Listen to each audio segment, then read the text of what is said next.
Today is Tuesday, September 9th, and this is the Bay Blend from WUSF. I'm Sky LeBron. Today you'll hear about the debut novel from a Tampa woman that hits on love and grief and has plenty of Florida influence in it. That plus some events to check out this week to mix things up for you, involving Pokemon, trucks and jeeps, and painting. Really covering a wide variety of hobbies today. That's all next, but first, the news. By the way, WUSF is in the middle of its fall fund drive right now. It's no secret that federal and state funding for public media stations have been pulled across the entire country, and we weren't immune either. We lost about $800,000. That money helps us do the things we do, inform the public, tell honest, fact-checked reporting on a daily basis. If you can, consider making a donation at WUSF.org. Every dollar helps, way more than you might think. Give if you can, and thanks for the support. Now, for real this time, the news. The Florida Wildlife Corridor is supposed to give a natural, safer space for animals to live and travel through.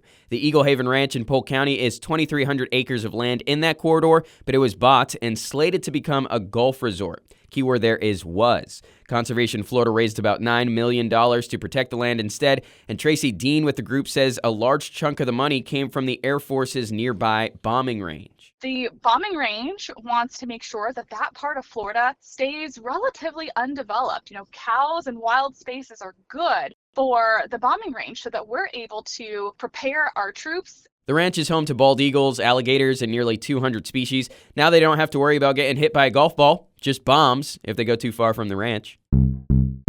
Speaking of Polk County, Florida's largest phosphate mining company, Mosaic, wants to drill deep injection wells at 2 plants in the region. They could use that to pump toxic wastewater 8,000 feet underground near Bartow and Mulberry. They need to get that plan approved first, and there will be 2 public meetings tonight and tomorrow at the Bartow Agricultural Arena if you have a strong opinion about it. Pediatricians are pushing back on Florida's plan to lift all vaccine mandates. Now there is fear and confusion, and that's dangerous. That's Rana Alyssa with the Florida chapter of the American Academy of Pediatrics.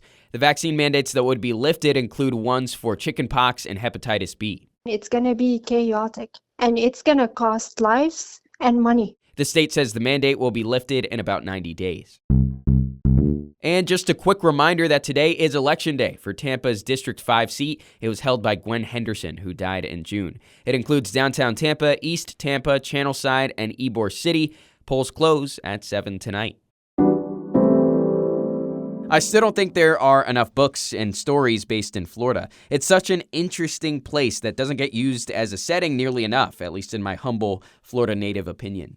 But a couple weeks ago, WUSF's Kathy Carter and I talked about a novel set in Florida during the '08 recession, where 2 young guys run drugs to make ends meet. Now, let's switch it up and talk about a love story set in Florida that just came out from a Tampa author. The book is called As a Last Resort. And Kathy, you just spoke with the author, Kristen Wallet, about her debut novel. Are there any drugs in this one? There is love. Love is the drug in this one. It's a very classic rom-com, very vibey with Sleepless in Seattle and those sort of like 90s classic rom-coms.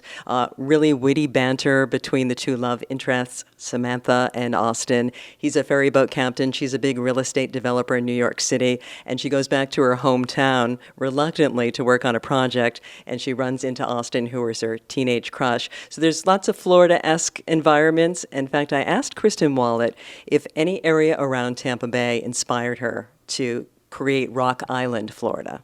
So the main inspiration was actually Boca Grande. I grew up on that island in the summers. My dad used to park his Hobie cat right on the beach at the Boca Grande Club. It has this quaint feel of a small town where everyone knows your name. Hey, that kind of makes me want to go to Boca Grande. I don't think I've ever been there before. But Kristen Wallet lives in the Tampa Bay area, right? Yeah, she's a Floridian. She actually went to the University of Florida, your alma mater. Hey, go Gators. Go Gators. Yeah, she lives in Tampa, and she's a mom. She has 5 young kids. So we talked about, how did you manage to write a book with 5 kids under 10 in your house? My house is a mess. We have a pool table that has been used exclusively for laundry for the past 4 years. I wrote As a Last Resort in 1-hour increments at a time while my littles napped. But I am a big proponent of doing one thing every day to get closer to my goal. And if my goal is to finish a book, cleaning up Cheerios isn't really the priority when I have a free second. I just think it's amazing that she was able to accomplish writing this book with all those children. I have one cat and I'm exhausted all the time. Yeah, luckily my cat cleans up the Cheerios off the floor for me, so I don't really have to worry about it. But yeah, she's got a full run of the place. Very well trained.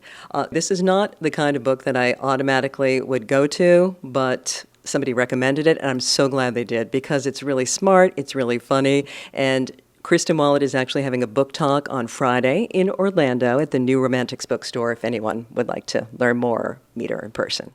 That's As a Last Resort from Kristen Wallet. If you want to hear the full conversation between Kristen and Kathy, you can right now at WUSF.org. Kathy, thank you for the time. Thanks for having me, Sky. Tampa Paint and Sip is headed to Flipper's Pizzeria in South Tampa tomorrow night for their latest event. You could paint, eat pizza, and leave with a masterpiece that you made yourself. They give you all the supplies needed. Child me would have loved this. Adult me loves this even more because of the wine. You have to reserve seats for this one. Tickets are running at $35. In Clearwater at OCC Roadhouse, there's Truck and Jeep Night every Wednesday. At first, I thought it was just Jeep Night, but they're being more inclusive now. It's a meetup to show off your wheels, plus there's a DJ, food and drinks, cornhole, pool tables, shuffleboard, and more. This one has a $10 cover charge for people under 21, but all ages are welcome.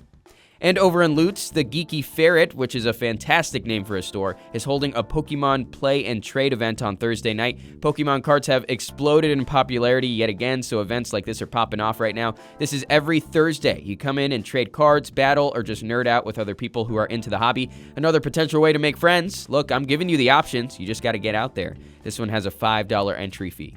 That's today's Babe Blend. Hope you're liking the pod. If you do, like it, rate it from wherever you're listening. And maybe if you're feeling especially generous, you want to give to the station during our fall fund drive. You can right now at WUSF.org. It takes less than 5 minutes. Say the Babe Blend sent you if you do.